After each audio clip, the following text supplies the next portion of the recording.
Viewers, आप देख रहे हैं अमरा न्यूज़ और मैं हूं बासित शहबाज। शहर खामोशा, खामोश लोगों का शहर, उर्फ़े आम में कहा जाए तो कब्रिस्तान, जहां आपके मेरे हम सब के बहुत से प्यारे मदफून हैं। इन प्यारों की कब्रों पर हाज़िरी हम अमूमन किसी त्यौहार, ईद या शबरात के मौके पर ही देते हैं। लेकिन क्या आप ये बात जानते हैं कि लाहौर का एक ऐसा रिहायशी भी है जिसने अपनी तमाम ज़िंदगी इन कब्रिस्तानों के नाम कर दी। मेरी इस बात के बाद यकीनन आपके दिमाग में किसी दरबार के मतवल्ली, खादिम या फिर कोरकन का चेहरा आता होगा, लेकिन ऐसा बिल्कुल नहीं है। इस डिजिटल रिपोर्ट में हम आपको मिलवाने जा रहे हैं एक ऐसे राइटर से, एक ऐसे मुसन्निफ से जिन्होंने कमोपेश 8 से 10 किताबें इन शहर खामोशा पर लिख दी, और पाकिस्तान में शायद ही ऐसा कोई कब्रिस्तान रहा होगा जो उनकी आंख से ओझल हो। आइए इस डिजिटल रिपोर्ट में जानने की कोशिश करते हैं कि उनके इस तमाम काम के पीछे उनकी वजह क्या रही और उनको कितनी मुश्किलात दरपेश आई।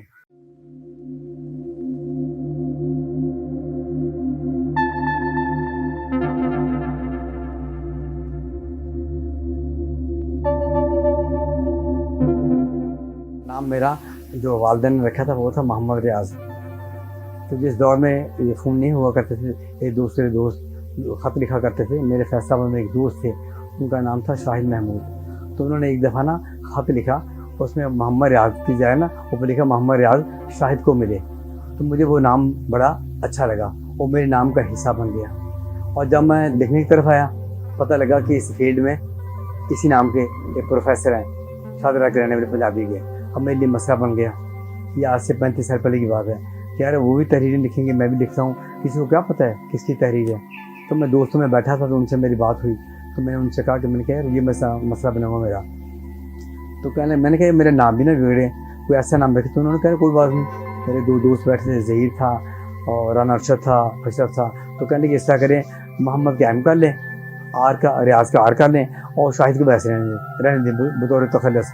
तो मैं मोहम्मद रियाज से मोहम्मद रियाज शाहिद बना, फिर मोहम्मद रियाज शाहिद से मैं MR शाहिद बना।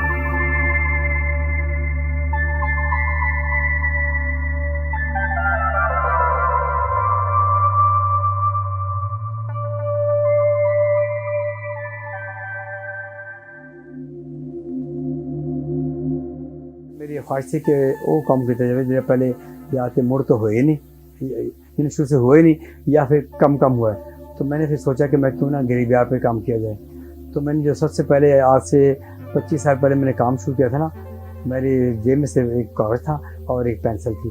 तो मैंने किया था, मैंने मोहनपुरा कब्रिस्तान से, तशीफ का कब्रिस्तान है मोहनपुरा कब्रिस्तान, हमारा तरीक़ी कब्रिस्तान है।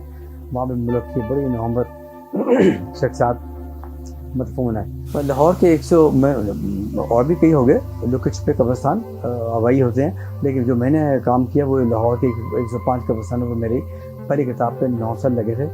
और मैंने कमोबेश 2000 लोगों को ख़त लिखा, जिसमें भी 1000 लोगों के जवाब आए थे। और मैं फिर डोर टू डोर लोगों के घरों तक गया इंटरव्यू करने के लिए, उनके वर्षा के बारे में, किसी के बाप के बारे में, किसी माँ के बारे में। तो इसमें ये अपने तहकीक एक तकादे वाला काम है, लेकिन बड़ा दिलचस्प काम है। मैंने इस काम को काम भी समझा, मैंने तहकीक भी की और मैंने सेहत भी की, मैं इंजॉय करता था।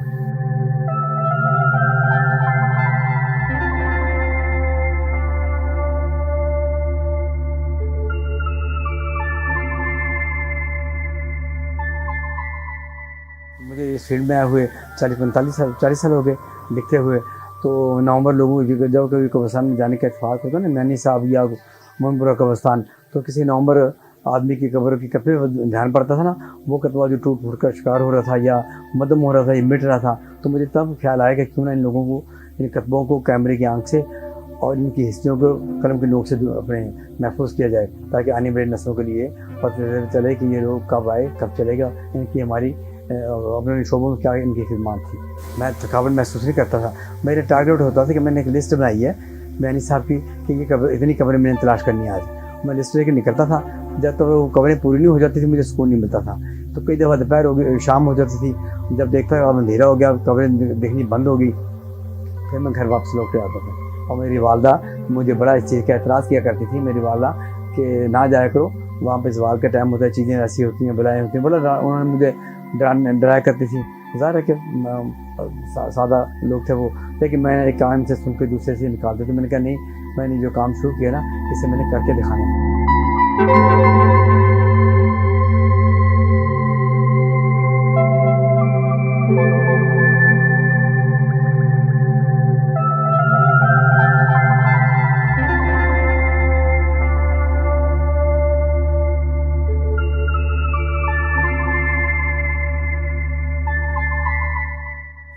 कई लोग मैंने देखे कब्रिस्तान ऐसे देखे हैं जहाँ पे ना उसमें जो दफन होता है ना आदमी कब्र में, वो इतना अहम नहीं होता, लेकिन उसके ऊपर जो इशार लिखे होते हैं ना, मतलब माँ मर गई, माँ के बारे में जो औलाद के इशार लिखे होते हैं, वो कब्र बड़ी रूह खींचती है।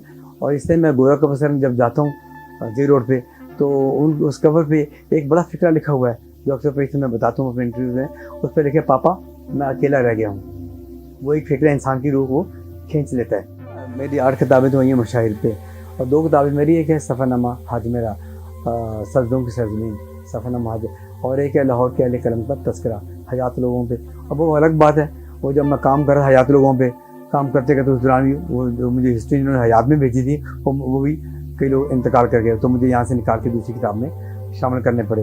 तो 2 किताबें 10 किताबें मेरी छप चुकी हैं, और बाकी मेरी 2 किताबें मेरी प्रिंट हो रही हैं। एक अब्दुल्ला मलिक फ़न और फ़िक्र, और एक मेरी किताब है लाहौर दे पंजाबी लिखारी।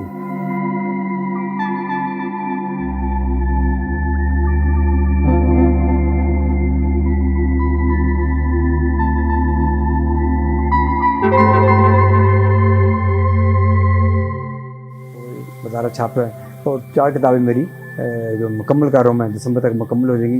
एक तो है तहरीक पाकिस्तान पर आज़ादी के मतवाले, दूसरा शोहदा पंजाब पर, उस पर मेरा दूसरा वाल्यूम मुकम्मल हो गया। फिर है शहीदान वतन पे, मेरे अफवाज पाकिस्तान पे 2 किताबें मेरी आ चुकी हैं, और 3 पे मेरा तीसरे पे काम हो रहा है मेरा इसमें। तो मुझे प्रमोट करने में जो आपने नाम लिया वो उनमें आएगा सबसे बड़ा नाम जनाब अहमद नदीम कासमी, अताउल कासमी, सुहेल वैद साहब, ए हमीद, हमीद अख्तर, और इंतज़ार हुसैन, और अपने इस तरह काफ़ी नाम, 2-4 नाम और हैं तो मुझे याद नहीं आ रहे। इन लोगों ने मुझे बड़ा प्रमोट किया। इन लोगों ने प्रमोट, अपने नज़ीर नाजी साहब जंग के बड़ा, इन लोगों ने मेरे पे पूरे कॉलम लिखे, मेरी हौसला अफजाई की। अगर ये मेरी हौसला अफजाई ना करते तो पहली किताब मेरी डम हो जाती, तो मैं आगे ना बढ़ता। मेरी पहली किताब पे मेरी खुशनसीबी है कि एक तो मेरी पहली किताब बड़े अदारे ने छापी, दूसरा फिर मेरी किताब मेरे बेशुमार लोगों ने मेरी किताब पे कॉलम लिखे।